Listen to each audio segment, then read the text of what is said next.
So you want to start a career in radio broadcasting, and sometimes people around you may have given you advice that you don't want to hear.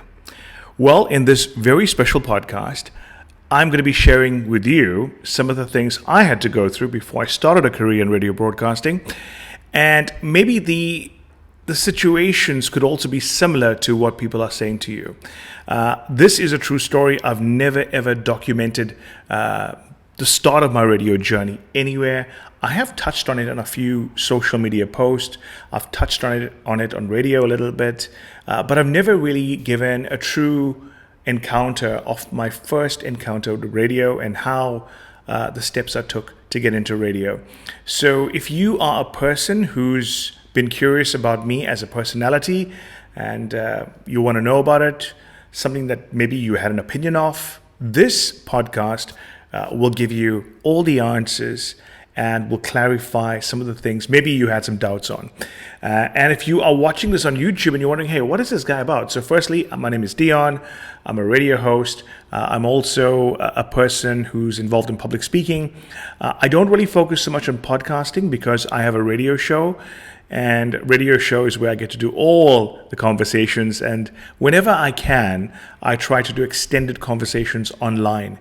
This particular conversation, how I started radio, was something that was inspired by a few people in the current generation of radio. And they asked me, can you do a podcast, a longer version, not a short version, a longer version. So for those of you that don't know anything about the radio career, the radio broadcasting, I currently have been involved in radio for about 2 decades now, and I started off really young. So when I say really young, I started off radio when I was 15. And I think that when you start off radio, there's a misconception that radio may not be lucrative. I will answer that in this podcast. And the most important part of this podcast, and the reason why I'm sharing this podcast, I wanted to do it in a blasé way where somebody could actually do it in a professional video. And I felt, hey, my story is simple. I'm a simple guy. I don't need that. I'm just going to put my microphone on, get the camera rolling.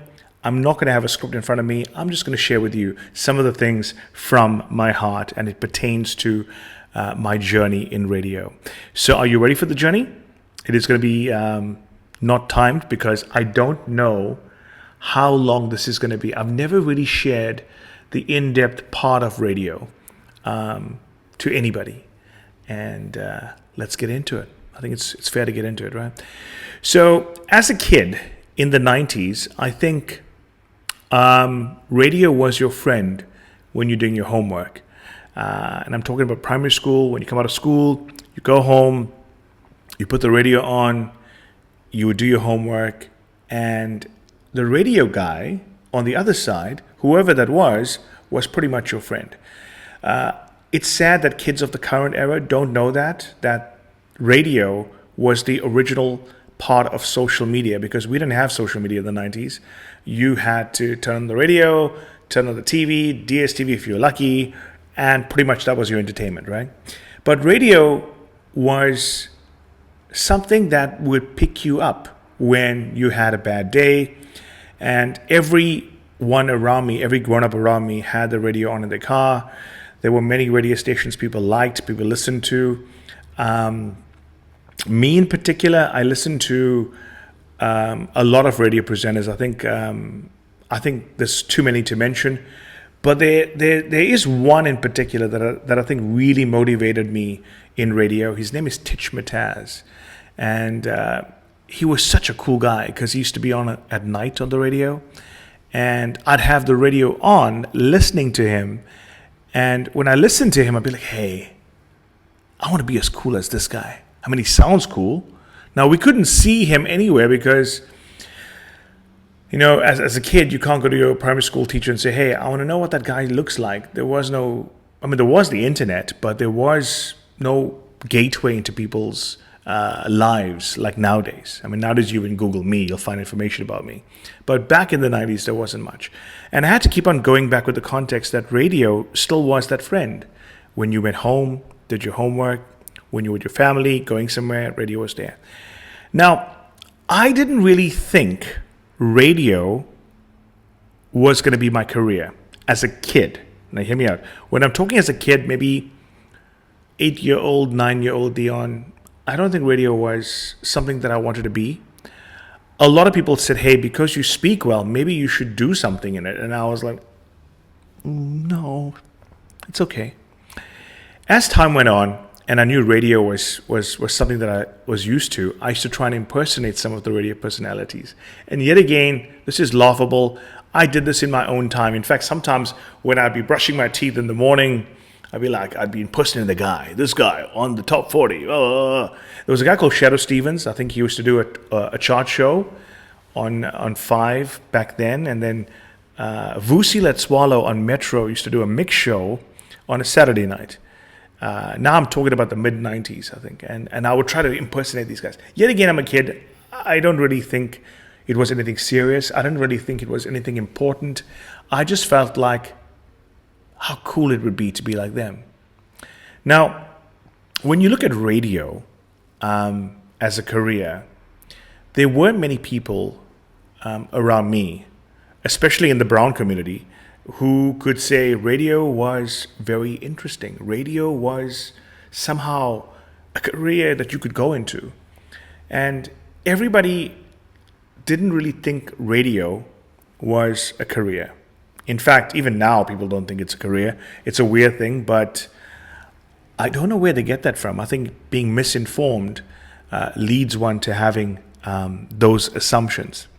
Now, to get to the crust of radio and how I got my first break in it, and I don't want to rush this, when I impersonated all these people, I actually thought that I could do it.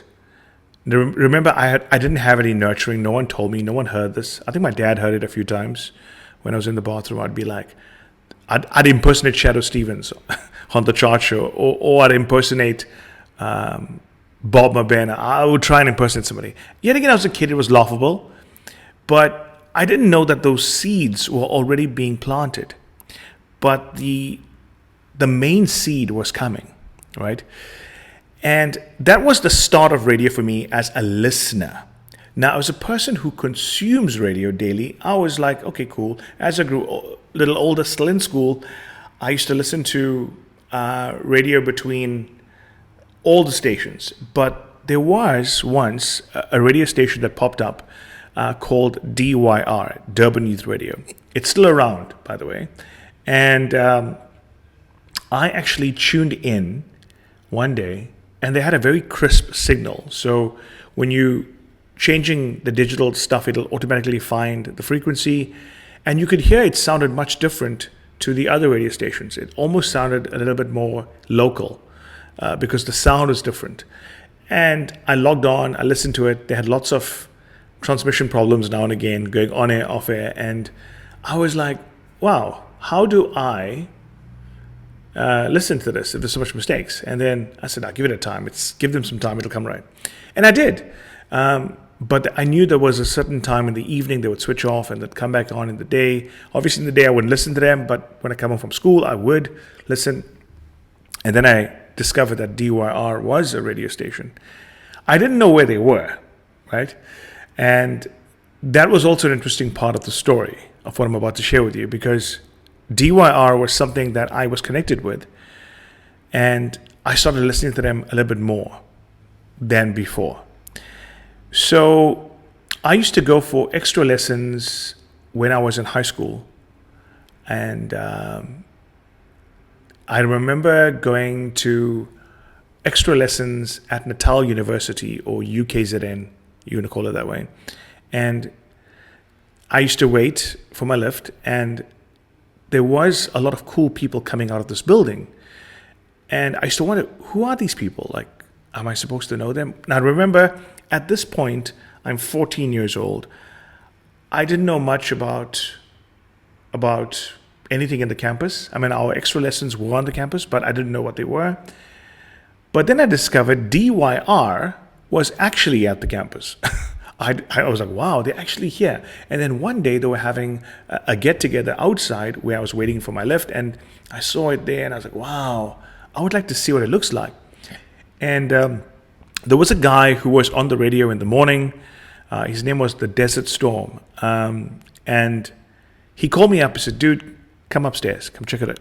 I went upstairs, and he was the first person in radio to actually say, you know what?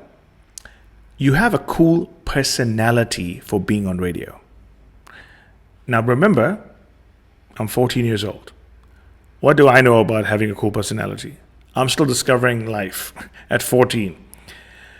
But I took the advice and I kept it within me, because when somebody gives you advice, especially when it's honest, positive, and you can learn something from it, you want to take it. In a world where everybody has an opinion of something and it's very negative, when something positive comes your way, you want to be like, okay, fine, what does this person really mean by it? So fast forward, I went upstairs to DYR. I had a look at the studios, and I remember the studio when I walked in, it was like rooms. They had rooms in there, and there was a music department in there as well. And then right inside, you had to go through a few channels to get inside. Right inside was a studio that had a very big mixer, and they had CD players, and that's all I remember. And you had to manually pick up CDs and go inside and play it. And if you were lucky to have the playlist done, you would have a cool show. So it was very different to what radio is now. Nowadays radio, you have a computer, somebody picks the music for you, it's done for you. Back then, community radio had it very difficult, because you had to write down every single song you played on your show, which took a lot of time. Now, when I got introduced to DYR, I didn't know that God was opening a door between my head and my heart. I didn't know it was happening, because I was just like, DYR is a school place. If ever I'm stuck for transport, I can go upstairs and hang out and wait, because they had a bird's eye view of the parking lot, and I would do that. So I did that. And one day, I think it was just after my 15th birthday. I was 15, I think. 15, or before my 15th birthday. Anyway, I can't remember when. It was in May, so it was just after my birthday.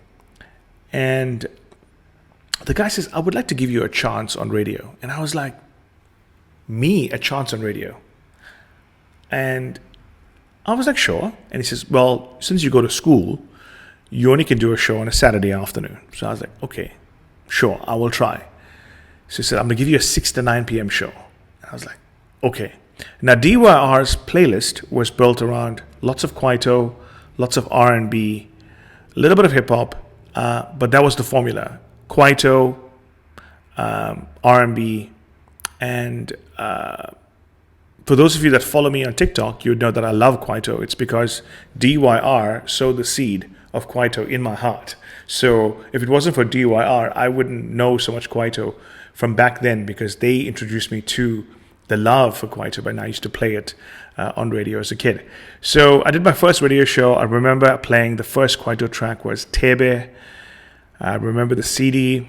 I remember playing it, and I remember doing a show. I don't remember what I said, but it probably must have been weird, because I always believe that radio is a learning experience, and every time you're on air, you learn something. But the first time on air, I'm sure it must have been really weird, really bad. I'm being honest, right? But the following week, the guy called me back and said, hey, let's chat about what you did on radio. And I was like, cool. Little fun fact, back then, you did radio for free. No one paid you, just to let you know. You did it for free. You did it for the passion. You did it for the love. And if you really wanted to get into radio, you had to do like an internship with a community radio station. They nurture you, and some of the bigger radio stations take you. In nowadays, it's somehow a little bit easier. Nowadays, a radio station will pick you up built on what you do online. You could have a podcast. You could have a good social media following. You could be a person that's a good storyteller. They would see you. They'd give you a chance. So there's many different ways. But some stations do take people from community radio, because if you want to get into the big radio stations that pay you, you have to start somewhere. So I did it for fun. And after my first radio show that I did for free, and the guy gave me his constructive criticism. I told him, can I come hang out more often here? And I want to learn. And I used to go in, sit down, listen to everybody. And there were many famous DJs that were there at the time. Lucky Safatza, he was one of them. I think DJ Tira was studying on the campus, but DJ Tira was much older than all the other guys. So, but I remember seeing him there. There was a whole lot of names. There was just too many. But Lucky Safatza was also instrumental in giving me more opportunities after that. So to give you the forecast of radio then, I had more opportunities granted to me, and it just got better from there. Now, I didn't have a love or passion for radio that instant. I think the more I did it, even as a kid, the more I realized, hey, I like this. Now, I'm going to go to a very weird part of this podcast, and I hope you could hang out with me, because this was a very dangerous part, and I think if you could relate to it, I'm sure you could relate to it, because sometimes when you're choosing a career, it's important that you have people on your side. And sometimes you need to block off the noise of irrelevant people in your life. So when I started telling people, hey, I want to do radio, people's negative opinions were very harsh. I'm not going to lie, it was harsh. People, it's like weird. People give an opinion when nobody asked. Do you know how weird that sounds? It's like, do you find intelligent people giving an opinion when no one asked? No. It's always people who don't think about boundaries that say it. So they'll be like, radio? That's not real. I'm like, I never asked you your opinion. And there were more people saying, radio is not real, not a good career. It's a DJ, it's a part-time thing. And then I realized radio and DJing, two different things. Radio, you need the personality, you need the voice, you need some sort of intelligence, you need to be smart, you need to be witty. Whereas a DJ, you just need the skill to mix. Very different. But I didn't tackle the mixing part. I was only doing the radio part. So everybody said that radio is the same as that. And I was like, use your head. It's not the same thing, man. And then I realized the more people said negative things, as a teenager, as a 15-year-old, I'd be like, well, how do you know this? You don't work in the field. You don't understand the field. So how do you know this? And they wouldn't answer. They'd be like, because we know. I'm like, no. Let me tell you this. Take advice from people who have experience in the field, not people who have an opinion. Because people who have an opinion will always say things that makes them feel good and you feel horrible. But as a kid, you got to be a bit smarter to look at these people and be like, well, are they successful? Are they winning in life? You take advice from people who are winning in life, and you take advice from people who have experience in it, not the other way around. And the only people who believed in my radio journey was my mom and dad. Everybody else didn't believe in me. They were like saying the same thing. It's not a real job. You can't do this forever. And I will mention this. I did meet somebody else in radio. His name is Alan Khan. And I also met him when I was a kid. And I remember taking a minor bus to meet him in Overport. He was working at East Coast Radio at the time. I must have been about 17 at the time when I met him. Now I'm doing DYR. I'm still in school. And DYR wasn't every week. DYR was like once every second month. I didn't tell anybody in school. I kept it low key. But Alan Khan gave me lots of good advice. In fact, he's one of the radio godfathers for me because he's been very inspirational, very influential in shaping and nurturing who I am today. And he gave me good advice. And I think after that, I was like, well, I'm at DYR, I'm in school, doesn't pay, but imagine if I got to a station that did pay me, how would that be? But then I realized I wasn't ready for any of those big radio stations. I may have had what it takes, but I'm not nurtured to be on the level to be there. I even went to, I think, Highway Radio, and Highway Radio was like, nope, this guy, we don't think, yeah. That was weird because a lot of people didn't know that. So DYR was still what I had. I tried to get him to Highway, but they were like, no, he doesn't sound cool, or he doesn't, whatever. I can't remember what it was, but as a kid, I got really hurt by that. But then I overlooked it when Alan Khan of East Coast Radio said, hey, you know what? You have what it takes. You know, keep at it, you know. And as time went on, I still continued to DYR. And here's the weird thing.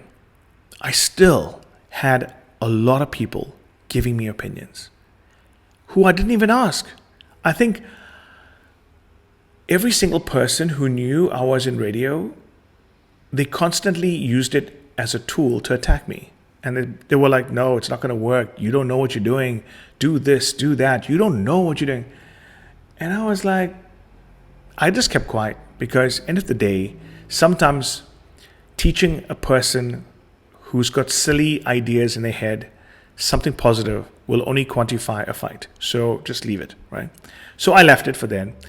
And everyone's negative energy, I decided to use it in my own career. If everybody has this negative opinion about radio and they don't know anything, and people who are experienced in the field saying positive things, who do you take advice from? The people who are silly, who don't know anything, or the people who are smart and are in the field? You take it from them. And you look up to them and say, hey, I believe what you said. If you think I have what it takes, I'm going to work hard at this. So that's what I did. I didn't listen to people's noise. I blocked out people's negative energy.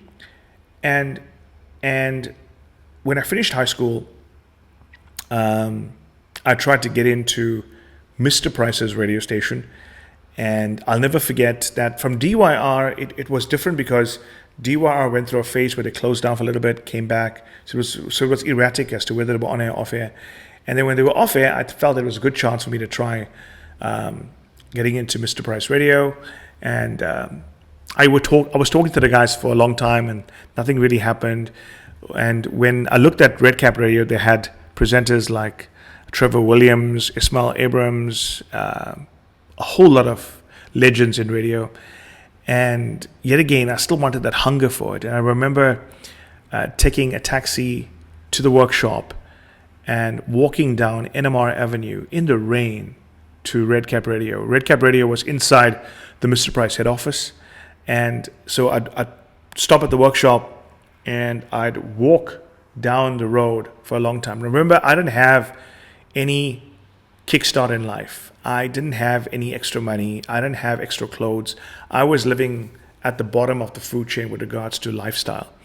And I believe that God's plan for my life was starting to happen because as much as everybody was against me, I trusted the belief system that if God sowed the seed in my heart that this is where I need you to be, you are going to be an influence to people. Right now, you don't see it, but you will see it one day. It is important to trust God's plan. And even though the hardship was there, a lot of people look at me now and be like, oh, it's so easy. They don't know the journey. And that is why this podcast is to share with you some of the things on that journey. I hope I cover all of them. There's a lot going through my head what I want to share with you. So let's just continue the story. So Red Cap Radio, I used to see a guy called David Yap or Marcel Sepe, and both of them were talking to me about, yes, you have what it takes. And then it didn't happen immediately. So I was like, okay. And then something happened in the family side of things, and I had to give up a lot of things to take care of that. And radio was paused for a few months. And I went into limp mode where I felt like I don't think radio was for me. Maybe I thought, but maybe it's not. And even though I had other opportunities to study, I was like, no, this is what I want to do. And even though people said, no, this is not going to work out, I was like, I will show you because I believe in God's plan for me, not your words that are irrelevant to me. If you are a person that's hearing negative people's opinions in your life, here's the thing for you. You need to block their noise out. You really need to. You can listen, but don't absorb. Because they can destroy your dreams. And your dreams are yours, not theirs. They are directing it based on their opinions. So you got to block it out. So I'm glad I blocked it out, and I believed that only my mom and dad believed me. They believed in me, so that's fine. But in that quiet period when nothing was happening, you could feel like you are failing. And I did feel like maybe I am failing. Maybe I am going to fail. I don't know. And I don't know what made me try getting in touch with a department store. And I tried getting in touch with the hub in Chatsworth Center. And I think they were needing an in-store announcer, the guy who walks around the store mentioning specials. The person said, we're looking for somebody, and this is what it is. This is the job for you. It doesn't pay well, but you can earn some money. So I was working Friday, Saturday, Sunday, mentioning specials. And later on in that year, I got a call back from Redcap Radio saying, hey, we'd like to create a show for you in the morning, and this show will be a test phase for you to see if you have what it takes. Now, remember, DYR is closed. I am not on radio. I've got that 6-month sabbatical where I'm trying to figure out what I want. I've been working in a department store mentioning specials. But that was it. And there was still doubt in my system. So after going back and forth, taking the taxis, buses, going to Redcap Radio, walking down NMR Avenue, I had to plan now to take an early bus into Central Town. We're talking about early 2000s now, right? Early 2000s. And take a walk from the workshop to Mr. Price head office and be there before 7:30 to do a very early morning show. So Mr. Price's radio broadcasted during the store hours. So the stores were open between 9 and 6 all over the country, and it was a satellite radio station, which means you had to have a satellite dish to pick it up. So they put me on 7:30 to 8:30 just before the store opened, so I could get a feel of the desk and also see what I can do. This was the first time I saw computers in a studio. Still could pick manual CDs if you wanted. Now instead of writing out your songs you played, you type out your songs you played. Different. And I gave it my best. I'll never forget the first time. It was a busy period as well. It was over Christmas time, and I felt like, God, if this is your plan for me, the whole year was a bit confusing. I started off with radio, and then I didn't know what was happening because the radio station closed down. The opportunities were weird. And just before I started that, I met another radio personality. He's still on radio now. I wouldn't mention his name, but he's the only person to give me negative advice. He's the only one that gave me negative advice. His advice was, this is not full-time. Do your job. Do this part-time. And I'm so glad I didn't listen to this person, because that person didn't really follow or give radio the respect it deserves. And I will tell you why it's so important, because if you give radio or any job the respect it deserves, you will grow, you will flourish in it. But if you give it a half experience, like, I'll only do this because when I have time, then you will. It's like a relationship. If you give a lot in your relationship will grow. If you give less, it will die and you will break up. Same goes with a career in radio or any other job. So I decided to give Redcap Radio my all.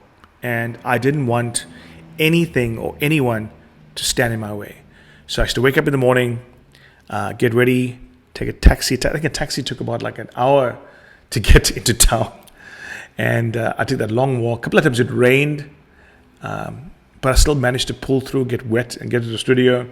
Did the radio show. And I think after that December period, I started my career in radio at Redcap Radio the following year in January.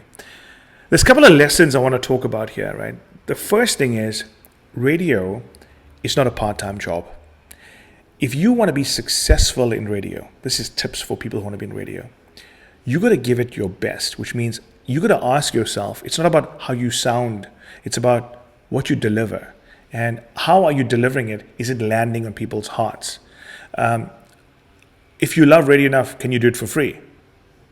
If you love radio enough, do you enjoy it? And I couldn't wait to be on air every moment I had, because I felt that I was being given this task to entertain people in a fun way. And yet again, I was a teenager, growing in radio.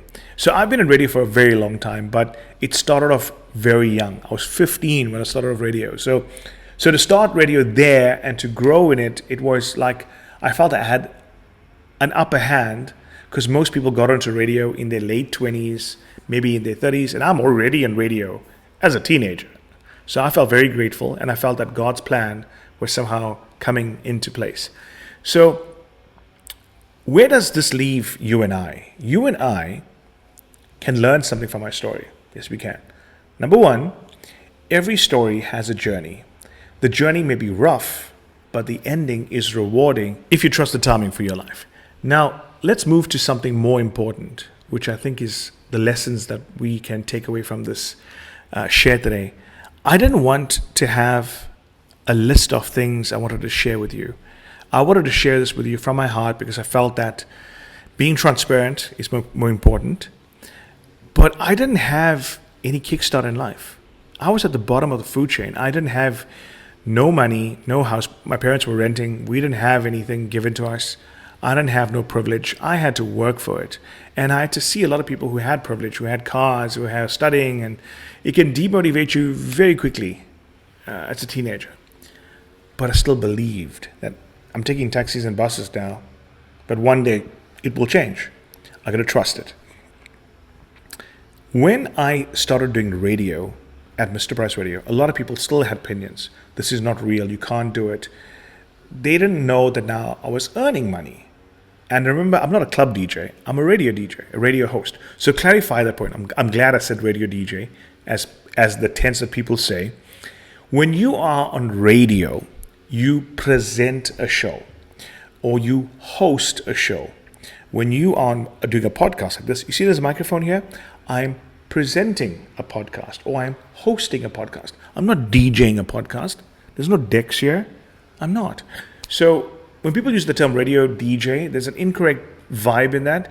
Some may debate me on it, but I think it's more built on what people call a person. Unless you mix, then you can be a radio DJ who is a presenter as well. But if you are a person that only presents, then you are a radio presenter, radio host. So I was a radio host, but people always assumed I'm a radio DJ, but I'm a radio host, radio presenter. And as I started to develop skills, I started to learn more. I started listening to a lot of people on radio, and I felt that this was where I needed to be. I needed to be here. And even though it was like 2 years later now, or 3 years later, I felt that I needed to be here because it was God's destiny for me to be going through the process of learning through the hardship, that I one day could tell you a story like this. And whenever I look back at those moments, I never forget them because it does something to me that I could have been worse, but I trusted my plan. I didn't listen to people's opinions. I didn't listen to people's negative vibes about how I'd fail. I used it as motivation that I will one day persevere. I don't know when, but I will. And I think now, when I look at radio and the journey of how it started and how it's going, I think when I get grayer, we'll have a different story to share. But I've been on a few radio stations ever since, and I've learned a lot. Radio is changing. Yes, we all know that. It is changing. The world is changing. The way people consume media is changing. But the one thing that's constant is that you got to be relevant to the people that you're speaking to, and you got to find ways to be relevant. And I always put this out there that you got to build your brand. But don't build your brand onto one thing. Build your brand. Who is Deon? He's a human. He is a person. He's a son. He's somebody's friend. Who is he? And build your life around that. And when I started doing radio, I noticed that the people around me who listen to me like me much more. I don't know why, because everybody who's on radio has the same chance and ability to be liked by the audience. It's whether you are likable enough to be liked by them. Then they'll remember you, whether you do something memorable on radio, whether you talk about something.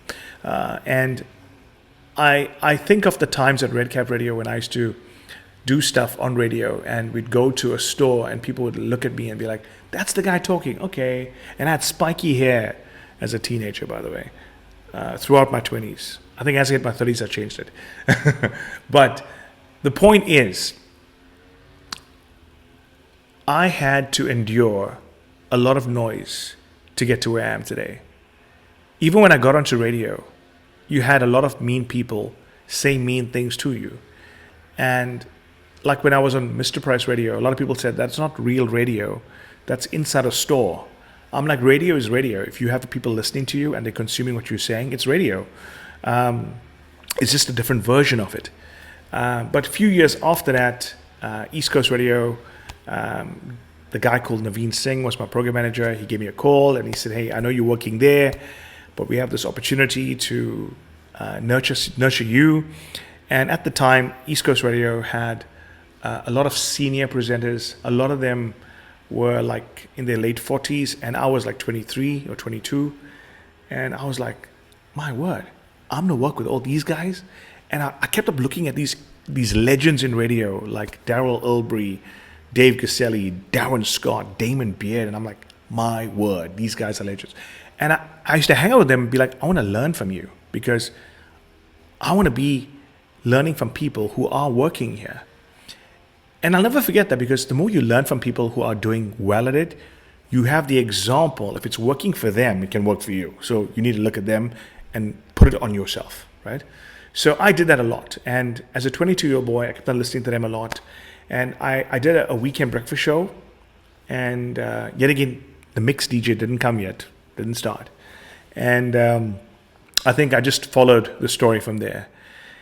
And I did have a few other radio stations in between that. I think I had a small stint on a few in between there. Some of them were 1 month radio stations. I think IMA Health Radio, done by the Al-Ansar Foundation. I think they had one. And yeah, a few other ones in between. But I think once I started at East Coast Radio, everything went up from there. It just grew, the brand grew. And I knew that this is where I needed to be, because everything I touched regarding a microphone was just opening, and everything that people said was slowly starting to disappear. The negative noise disappeared because I was starting to show fruit of the harvest that was coming my way, built on the seed I gave as a 15-year-old. And I mean, even after East Coast Radio, I've been on a few other radio stations, and I left East Coast Radio in 2011, did a bit of 947 and KFM, and then I came back to East Coast Radio. The same thing still stands. People will say things about you. People will have negative noise or opinion about you. If you don't know them and they don't know you, who cares? Because at the end of the day, they are not directing your life. You are. So you need to somehow focus on what's important to you. And when I got onto East Coast Radio after that, I never went to clubs. I never liked nightclubs. I never liked to enjoy that scene, part of my world. And I know that the year I got onto East Coast Radio, I was still doing Red Cap Radio. So Red Cap Radio, I was on in the mornings, 8 a.m. to 11. And then the weekends, I did East Coast Radio.